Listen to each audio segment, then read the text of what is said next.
महाराष्ट्र विधानसभा विधेयक क्रमांक 20 धर्म स्वातंत्र्याच्या हक्काचे संरक्षण करण्यासाठी आणि एका धर्मातून दुसऱ्या धर्मात बेकायदेशीर धर्मांतर करण्यास प्रतिबंध करण्यासाठी आणि तत्संबंधित किंवा तदानुषंगिक बाबी करता तरतूद करण्याकरता हे विधेयक माननीय राज्याचे मुख्यमंत्री महोदयांनी या ठिकाणी मांडलेले आहे। या विधेयकावर मी माझे विचार, या विधेयकाला समर्थन आणि या विधेयकामध्ये काही ठराविक अशा सूचना करण्याकरता म्हणून या ठिकाणी मी उभा आहे। बरं झालं अध्यक्ष महोदय, माननीय मुख्यमंत्री महोदयांनी या विधेयकाचा पूर्णपणे सारांश हे विधेयक सभागृहासमोर मंजुरी करता का आणलं हे अतिशय विस्तारानं आणि प्रत्येक मुद्दा खुलाशेवर त्यांनी या ठिकाणी मांडलेला आहे। पण शेवटी त्यांनी असं सांगितलं की या ज्या काही अफवा वेगवेगळ्या पसरवल्या जात आहेत त्या अफवांवर विश्वास ठेवू नका।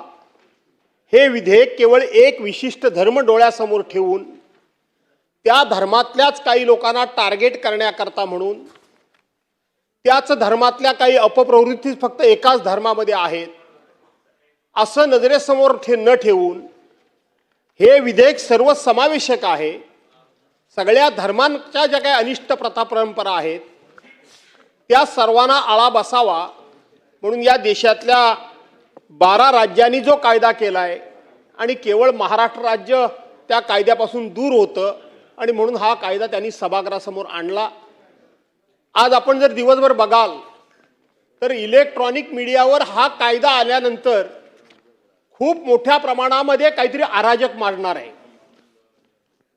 काहीतरी कोणाला तरी टार्गेट करून त्या ठिकाणी आता एका धर्माचं खूप मोठं अवडंबर माजवून दुसऱ्या एका विशिष्ट धर्मालाच त्या ठिकाणी कुठेतरी चेक बसावा, त्या धर्मालाच कुठेतरी या ठिकाणी आळा बसावा किंवा एकाच धर्मामध्ये कुठेतरी अपप्रवृत्ती सुरू आहेत त्यांना तिथे कुठेतरी कायद्यानं पूर्णपणे बंधन करावं अशा पद्धतीच्याच बातम्या काही लोकांच्या मुलाखतींनी बातम्या सुरू आहेत।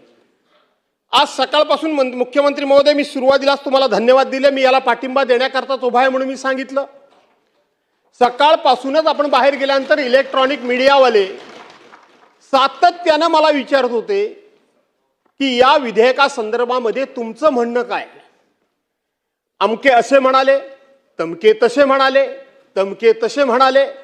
मी सर्वसाधारणपणे ऐकीव गोष्टीवर कधीही मी कमेंट्स करत नाही, कधी उत्तर देत नाही आणि उत्तर सुद्धा ठराविक लोकांच्याच बोलण्याला मी देतो, बाकीच्यांना मी देत नाही। आणि म्हणून अध्यक्ष महोदय, अरे काय झालं आता आणि म्हणून अध्यक्ष महोदय, आपण बघितलं असाल मी सकाळपासून मुख्यमंत्री महोदय 4 वेळा हे विधेयक वाचलं। कुठे ह्या विधेयकामध्ये एका धर्माला टार्गेट केलेला आहे? कुठल्याही धर्माचा उल्लेख सुद्धा या संपूर्ण विधेयकामध्ये नाही। कुठल्याही धर्माचा, कुठल्याही एका धर्माचा विधेयकामध्ये हा उल्लेख नाही। हे मी पुन्हा सांगतो, हिंदू धर्माकरता किंवा हिंदू धर्माच्याच फायद्याकरता किंवा हिंदू धर्माच्याच उत्थानाकरता वगैरे सुद्धा याच्यामध्ये कुठेही उल्लेख नाही आणि म्हणून या कायद्याला विरोध करण्याचं काहीही कारण नाही। पण तरी सुद्धा मुख्यमंत्री महोदय, मागच्या वेळेला तुम्ही आमचा बोल घेतला होता, अशाच पद्धतीनं शहरी नक्षलवाद हे विधेयक तुम्ही मंजूर करून घेतलं आणि त्यावेळेला तुम्ही आम्हाला सांगितलं की तुम्ही डिसेंट नोट दिलीत नाही आणि डिसेंट नोट न दिल्यामुळं तुम्हाला आता बोलता येणार नाही। आम्ही तर खरी दिलेलीच होती अगोदर, पण तरी सुद्धा ठीक आहे, त्याच्यामध्ये सांगोपंग विचार झाला होता, आम्ही बोललो नाही, त्यावेळेला संधी मिळाली नाही। पण बाहेर जाऊन असं परसेप्शन तयार केलं गेलं की अशा पद्धतीचा शहरी नक्षलवादाचा विषय आला आणि विरोधी पक्षाने आपली भूमिका सुद्धा बजावली नाही। त्यामुळे यावेळेला आम्ही सावध होतो मुख्यमंत्री महोदय, कारण तुमचं वाक्चातुर्य काय आहे आता सगळ्या महाराष्ट्राला कळून चुकलेलं आहे।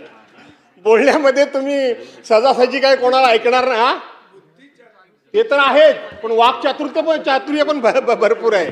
आणि म्हणून मुख्यमंत्री महोदय, मला फक्त एवढंच आपल्याला 1-2 गोष्टी लक्षात आणून द्यायच्या आहेत आपण या विधेयकाला देत असताना आपण संविधानाचं अनुच्छेद 25 खालील सेक्शन 3 प्रमाणे मला वाटतं हे विधेयक आपण घेऊन आलात.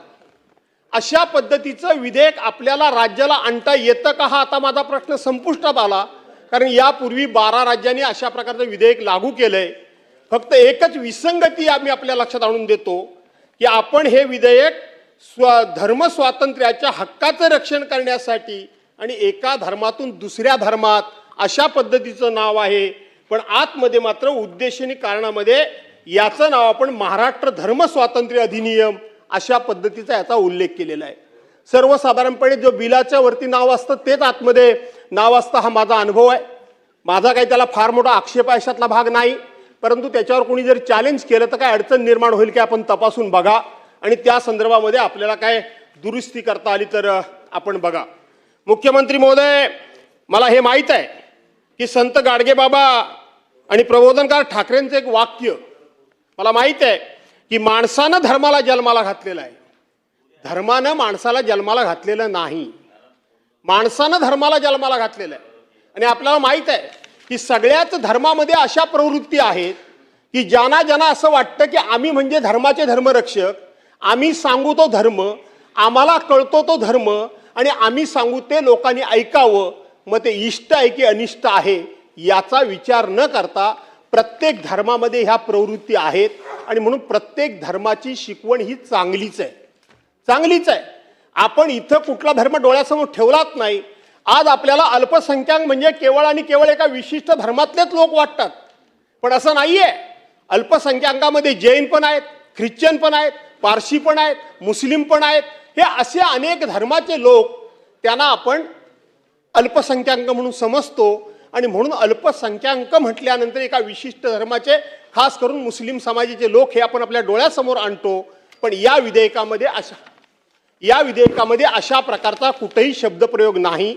आणि म्हणून कुठल्याही एका धर्माकरता नव्हे तर धर्मामध्ये धर्माच्या नावाखाली धर्मरक्षक म्हणून, धर्म संस्कृती वाढवणं म्हणून जे लोक या धर्माचा आपापला धर्म वाढवत असताना दुसऱ्याच्या धर्मावर अधिक्षेप करतायत, दुसऱ्याच्या धर्माच्या आता ज्या काही कमतरता आहेत, मग आर्थिक दृष्ट्या असतील, शैक्षणिक दृष्ट्या असतील, नोकरीच्या दृष्टीने असतील, कशाच्याही आरोग्याच्या दृष्टीने असतील. आता आपण आदिवासी एरियामध्ये बघतो, आजही आदिवासी एरियामध्ये कुपोषित बालकांचे अनेक प्रश्न आहेत.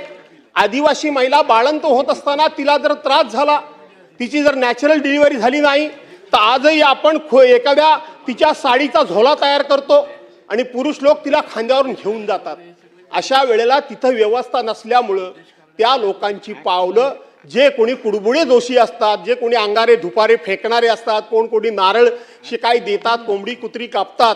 भरत शेठला माझ्यापेक्षा चांगलं माहिती आहे. मी माझ्या आयुष्यात कधी काही करत नाही, माझे मित्र आहेत ते. आणि हो ओम फाट ओम फाट ओम फाट. नको रे भाऊ, मी गरीब माणूस आहे. मी काय माझ्या हातामध्ये एखादा दोरा पण नाही, एखादी अंगठी पण नाही. मी माझा हे काही मानत नाही, मी ते खरं सांगायला गेलं तर. हो नको भाऊ, लांबूनच. आणि म्हणून त्या विचारांना ज्या वेळेला असं वाटतं की आता दुसरं काय आपल्याला तरुणोपाय नाही, आपण आता संपलो, आपली जीवन यात्रा संपली, आणि म्हणून तो कोणी शेजारचा अंगारा धुपारा देणारा असतो, त्याच्याकडे त्याचे पाय सहजासहजी वळणं हे स्वाभाविक असतं.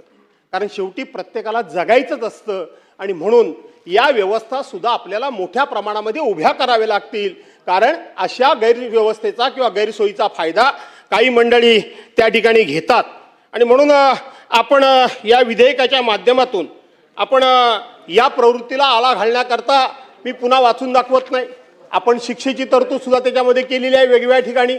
एक वेळा गुन्हा केला तर शिक्षा किती, दंड किती, दुसऱ्यांदा गुन्हा केला शिक्षा किती, दंड किती, सांघिकरित्या गुन्हा केला तर त्याला शिक्षा किती, दंड किती, हे सगळं आपण अतिशय सुस्पष्टपणे या विधेयकामध्ये या ठिकाणी उल्लेख केलेला असल्यामुळं मी त्या ठिकाणी फार काय जाऊ इच्छित नाही. परंतु मी आपल्याला एवढंच सांगेन की आता सामुदायिक धर्मांतर आपण म्हणालात, माझ्या बोलण्याचा कुणीही काय कृपया गैरअर्थ घेऊ नका. पण 1956 साली डॉक्टर बाबासाहेब आंबेडकरांनी सामुदायिक धर्मांतर केलं. त्यांच्यावर कोणी जबरदस्ती केली होती का? त्यांना कोणी ते जबरदस्तीने करायला लावलं होतं का? त्यांना कोणीतरी त्यांनी प्रेशर केलं होतं का? त्यांच्यासमोर कोणतंही आमिष दाखवून त्यांना त्या ठिकाणी कुठल्याही त्यांच्या विचारांपासून दूर नेण्याचं कोणाचं कौशल्य होतं का? डॉक्टर बाबासाहेब आंबेडकर म्हणजे आपण माहित आहे की त्या काळामध्ये आपल्या देशाला एक लाभलेलं अमूल्य अनमोल अशा प्रकारचं रत्न, पण त्या सुद्धा डॉक्टर बाबासाहेब आंबेडकरांना येवल्यामध्ये, नाशिकमध्ये त्यांच्या धर्म त्यांच्या एका परिषदेमध्ये त्यांना सांगावं लागलं की मी जन्माला येताना हिंदू म्हणून आलो असेन, पण मरताना मी हिंदू म्हणून मरणार नाही. मी जन्माला येताना हिंदू म्हणून जन्माला आलो असेन, पण मरताना हिंदू म्हणून मरणार नाही. याचा अर्थ प्रत्येक धर्मामध्ये असलेल्या अनिष्ट प्रथा, प्रत्येक धर्मामध्ये माणसाला माणूस म्हणून जगू न देण्याची वृत्ती, ही वृत्ती अशा गोष्टी करायला भाग पाडते. आणि म्हणून त्याला कायद्यानं काही अंशी आळा घालण्याचा आपण या ठिकाणी प्रयत्न करताय. ही वृत्तीच शेवटी प्रत्येकाच्या धर्माचं कळत नकळतपणे नुकसान करत असते. दुसऱ्याचं नुकसान करण्याच्या नादामध्ये आपण आपलं नुकसान कधी करून घेतो आणि कधी आपलं नुकसान होतं हे आपल्याला कधी कधी कळतच नाही. आणि म्हणून त्यातून डॉक्टर बाबासाहेब आंबेडकरांच्या घटनेनं आपण खूप मोठा विचार आणि खूप मोठा संदेश हा घेतला पाहिजे आणि त्यातून काहीतरी आपण शिकलं पाहिजे.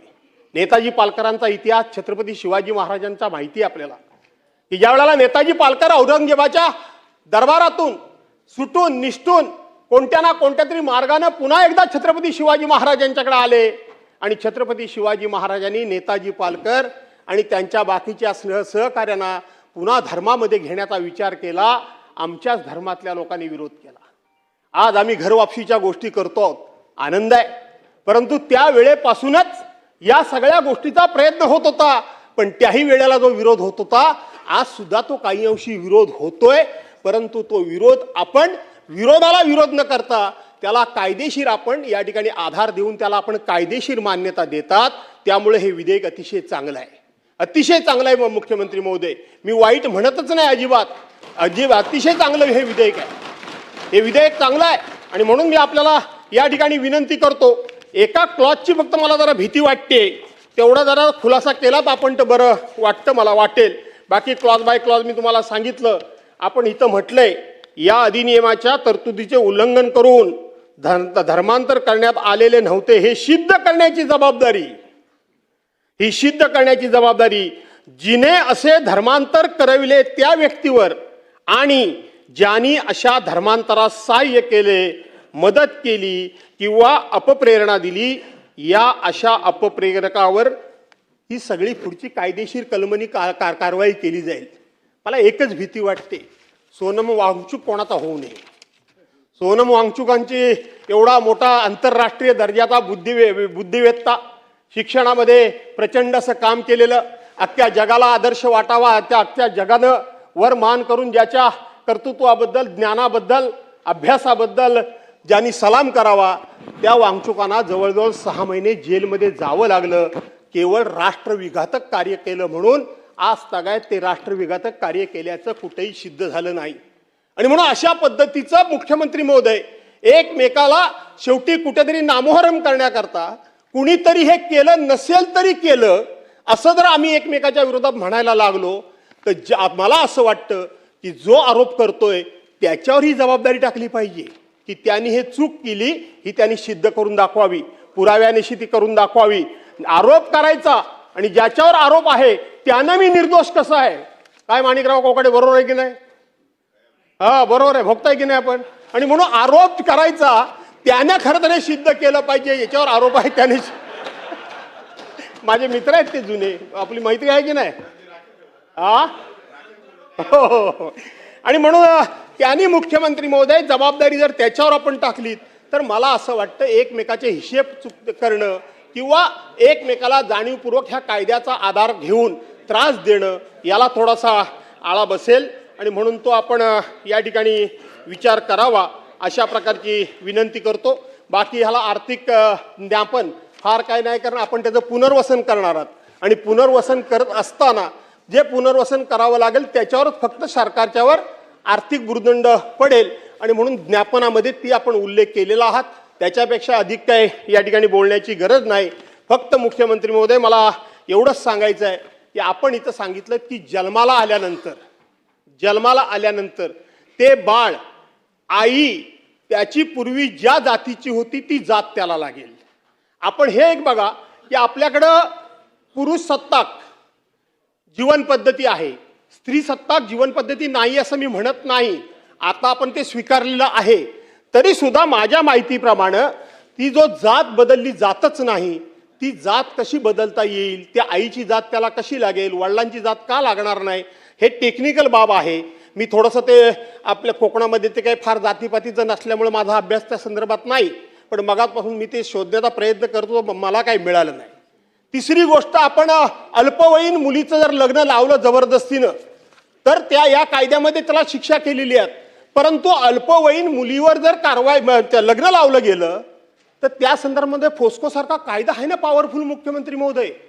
फोस्को सारखा पॉवरफुल कायदा असताना या कायद्यामुळं त्या कायद्याची ग्रॅव्हिटी कमी होईल का, त्या कायद्याचं महत्त्व कमी होईल का, त्या कायद्याची अंमलबजावणी करत असताना कळत नकळतपणे आपण जो कोणी चुकलेला आहे त्याला थोडीशी सूट दिल्यासारखी होईल का, हा एक तांत्रिक मुद्दा आहे. आपण तपासून बघा, अशा पद्धतीची आपल्याला विनंती करतो.